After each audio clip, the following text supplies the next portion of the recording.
All right, 2024 in the books. Really, really good year. Still not happy. All right, so we could finally put 2024 numbers in the books. The dust is settled. So I'm just going to go through some of my numbers, but really more importantly, what they're telling me, what I've identified, and what can I do about it to make it better. All right. One of the things about professional traders and even professional athletes and anyone who strives for that like total success, you're never satisfied. Yeah, I just watching a video with S&P Capital with Bella and basically saying, my traders are never satisfied. So I kind of feel a little better. I even got a little criticized in one of my accountability groups telling me that like I was being a little hard on myself with my results. Well, that's, I think, what professionals do. We're always striving to get better and better. So what I do is do a quick video, take a little deep dive. This is not about really the results. It's more about what I'm learning from them and what I need to do better in 2025. So let's take a look. 2025 has already gotten to a pretty good start, but again, you don't want to count my chickens before they're hatched. So let's take a little deep dive into what happened in 24. I'll just go through a bullet. I'll put a graphic on the screen as well. First thing I want to talk about is really proud is I pushed my comfort zone with A+ setups. And that was something I've always strived for. I'm very conservative by nature. So I'd rather just lock in some gains and a smooth equity curve. But sometimes you have a little more jagged equity curve, a little more risk, but the reward's there. And that's exactly what happened this past year, which I'm very pleased with. That was a very targeted goal that I had this year to push myself out of my comfort zone. So next, I had more patience with targets and trailing. And again, I'm a big believer and coach. I preach it about holding till target. And I do, but I felt my targets could be extended, and my data really supported that. So what am I doing? I'm leaving money on the table. So I made some changes there, and they paid off as well.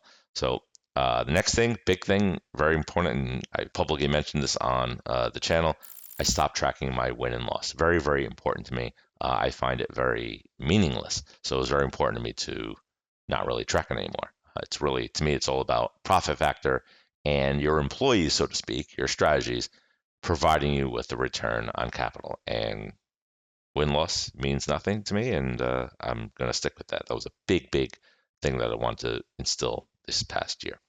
Next, and I think this is really helpful, I studied peak performance with successful people, whether it's online, watch documentaries on people who are successful, especially people who started out with really nothing. I've also hired a peak performance coach to help me with not just trading, but also my other professional ventures in my business as well. How to be more efficient and how to just get the results that I need with not just myself, but with people, employees, staff, team, things like that. Really paid off, particularly in my trading. And this coach, this mentor I had was not even a trader.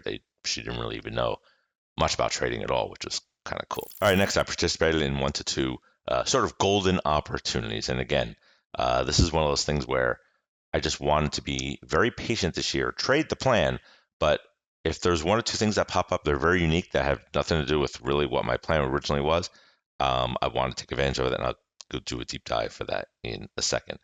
Compliance with the plan at an all-time high. Actually, I found out now that it's a little bit lower than I thought, so a little disappointing there, not happy. Compliance, executing my plan with compliance, very, very important to me.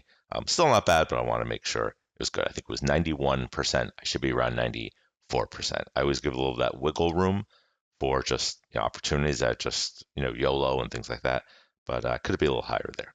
Next, really important to me too. Most fun I've ever had in trading. For some reason, 2024, I'm just enjoying it. Of course, when you're doing pretty well, it always makes it for a fun time. But I just found myself not worrying about little things or worrying about stop outs and things like that. So it was a mental change I had to make. My peak performance coach helped me with that. So it's really paid off.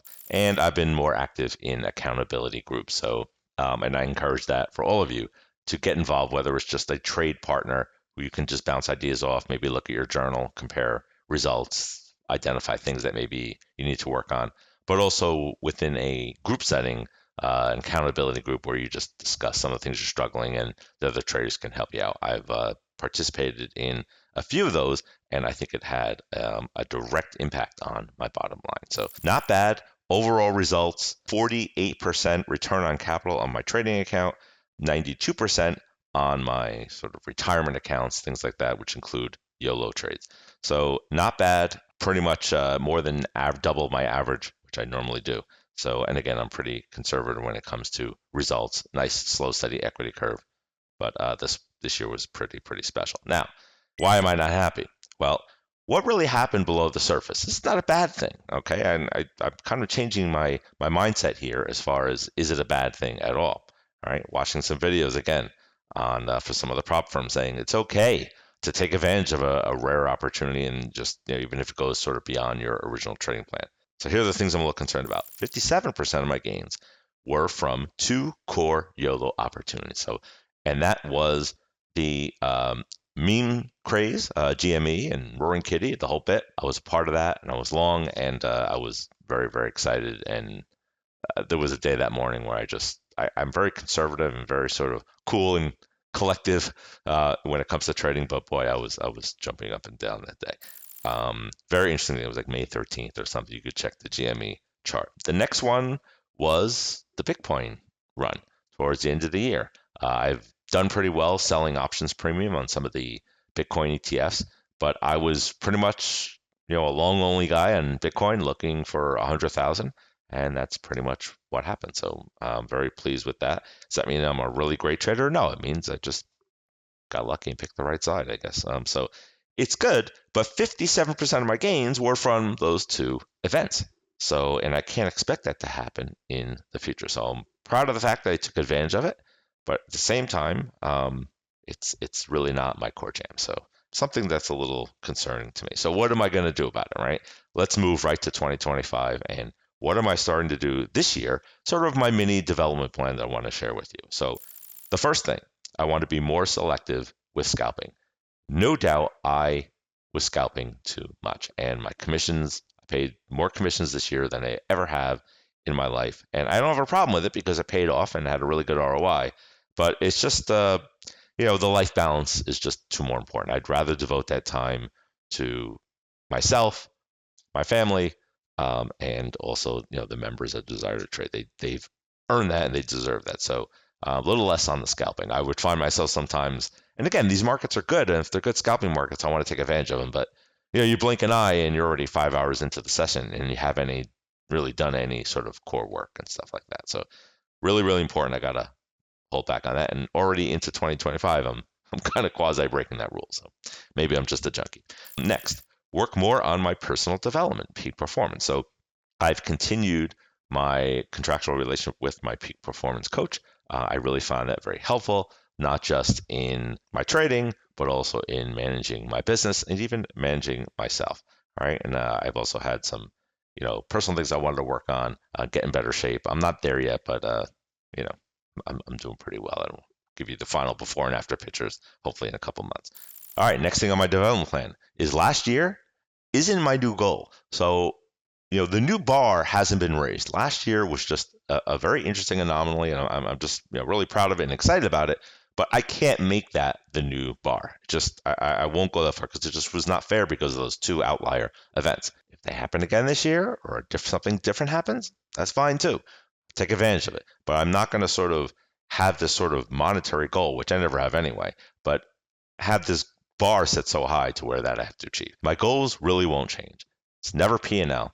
It's always consistency and trading my plan with compliance, right? And that's something very near and dear to me, and I want to keep up. I have 91% compliance.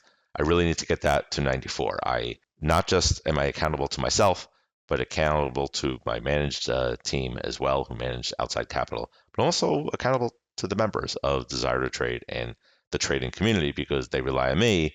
I practice and preach compliance, and if I'm not performing at a level, should be a high standard.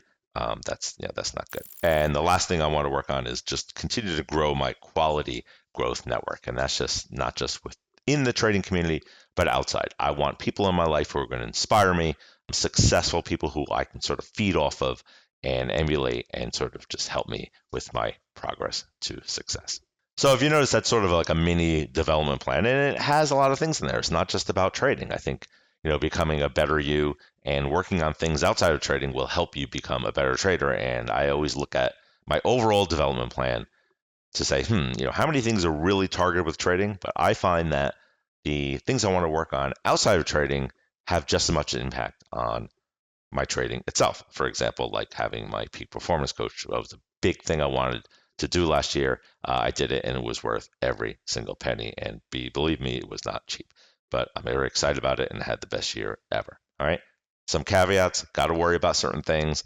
Got a little sloppy there towards the end. The scalping has to get my line in order. It's my confirming junkie status. I'm kind of proud of that, but at the same time, enough's enough. So, and I'm not worried about that sort of blowing up or anything, but because I, kind of instill some pretty cool risk management techniques in there, keep my size in check. But again, I don't want to suck the lifeblood out of my productive day. All right, so that's a little taste of where I'm at, where I'm going. As you could see, not perfect. None of these coaches are. No traders are. So I have my work cut out.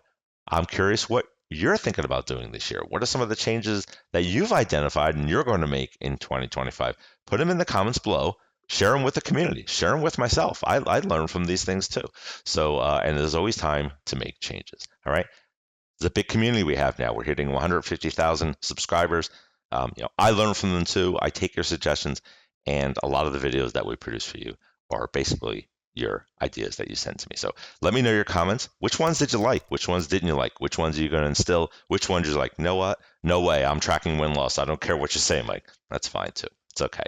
And click on the link below. I'll give you a copy of my final development plan for 2025. A little more in depth of what we talked about today. All right. Hopefully it will give you some ideas and inspire you. Okay. Thanks again. We'll see you next time.